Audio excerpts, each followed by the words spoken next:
December 2015, we bought this house. It had a lot of work inside, but this outside really needed help. We knew this wasn't our forever home, and that eventually we wanted to move to Grants Pass and get property. So instead of renting equipment, we bought a Kubota BX23S. We posed with it. We had some fun with it, but eventually John had to get to work on the yard. We pulled out almost all of the horrible junipers that were in the yard. There was dead trees, and this was all done with our Kubota and the assistance of our truck. The first thing he had to do was do a retaining wall. This hillside was slowly sliding down, and that's what caused the home to shift. With the Kubota, he cut away 4 feet of the hillside to get ready to make the retaining wall. He had to put in French draining and build the wall itself. It ended up being 4 feet tall by 120 feet long and looks amazing. Now it's time for us to get started on the yard since all the piles of dirt are gone. We had a pretty good vision for the yard. We knew that we wanted a mountain in the front, a pathway, and a little pond with the waterfall. We bought these large rocks for accent in the middle. John always took care of his Kubota and made sure it was clean. We knew with the path that we would want to have a little bridge over a dry riverbed, so John made one. We had some decomposed granite delivered, but once we put it in, we realized that wasn't the look that we were going for. In the meantime, he did finish our pond.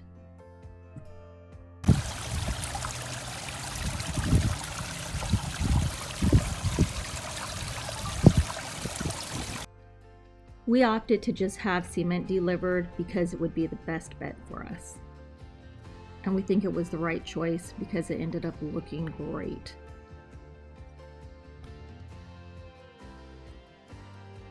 Next, we moved on to the grass area. First, we had to put down 2,200 square feet of 1/2-inch poultry wire in order to keep the gophers from eating through all of our sod. We purchased Elite Plus sod. It's a mixture of bluegrass and fescue, and that will work best with our climate because it stays green year-round. We think our Kubota did a great job. By the way, her name is Georgia. We named her Georgia because that's where she was ordered from.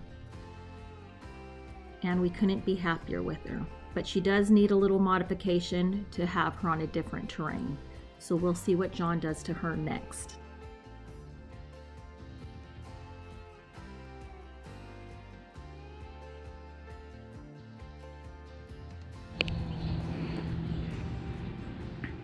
Hey, old man. Alright, today I'm going to be putting some wheel spacers on the back of this little BX Kubota. It's a BX23S. They're pretty well known for being quite unstable on unlevel ground. They're super narrow. I think this one's only 48 inches wide or 4 feet wide.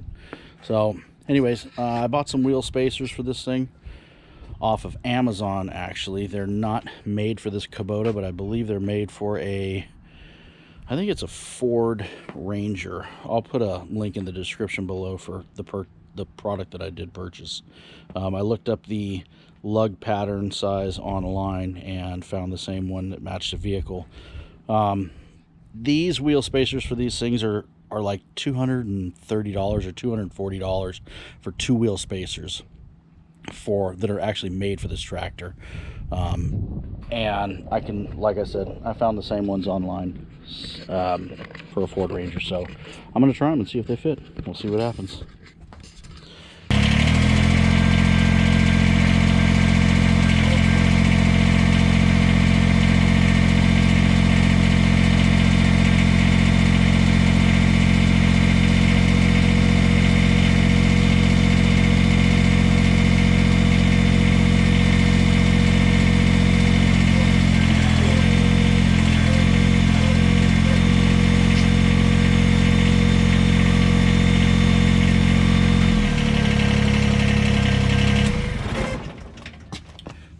lot easier to use the jack.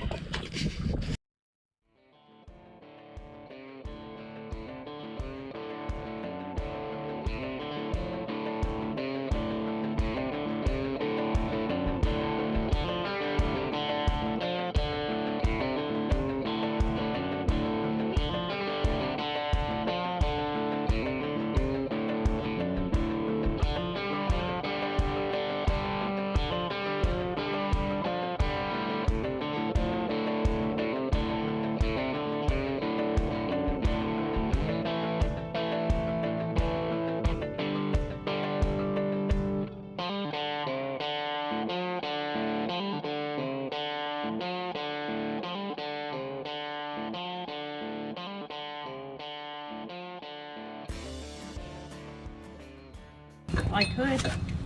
What if you found out I was dying? Oh, Jesus, Gloria. Would we at least move up here to make my life easier for the last year? God,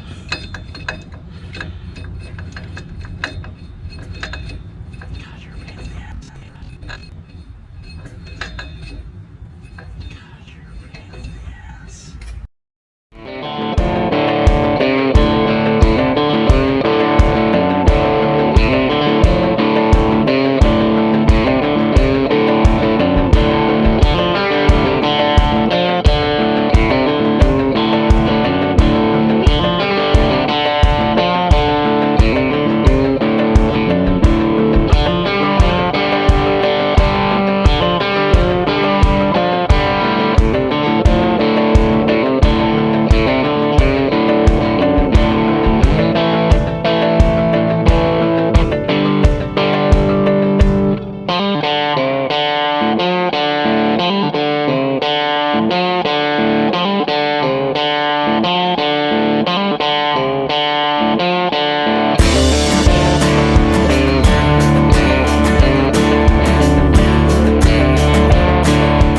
See this thing. See how much it sticks out on this side?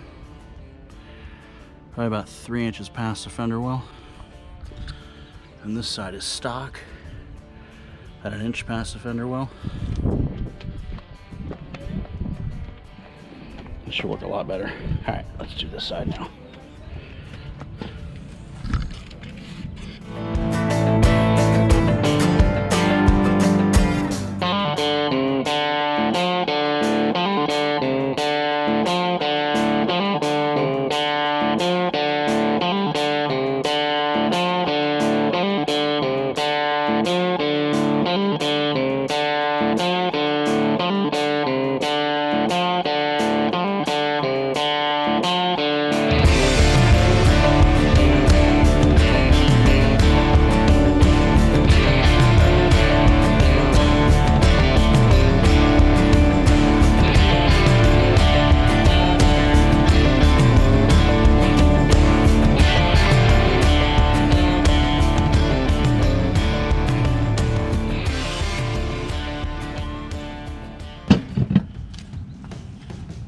Come here.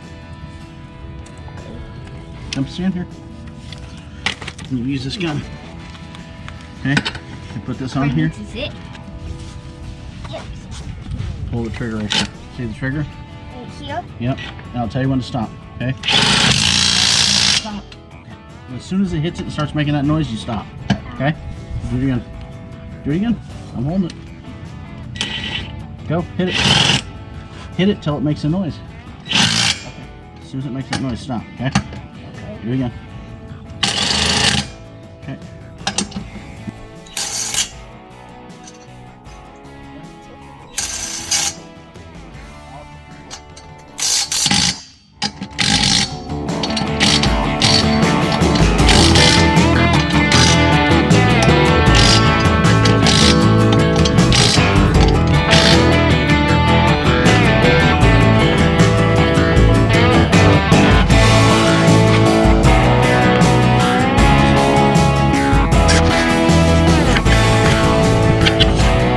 So much better.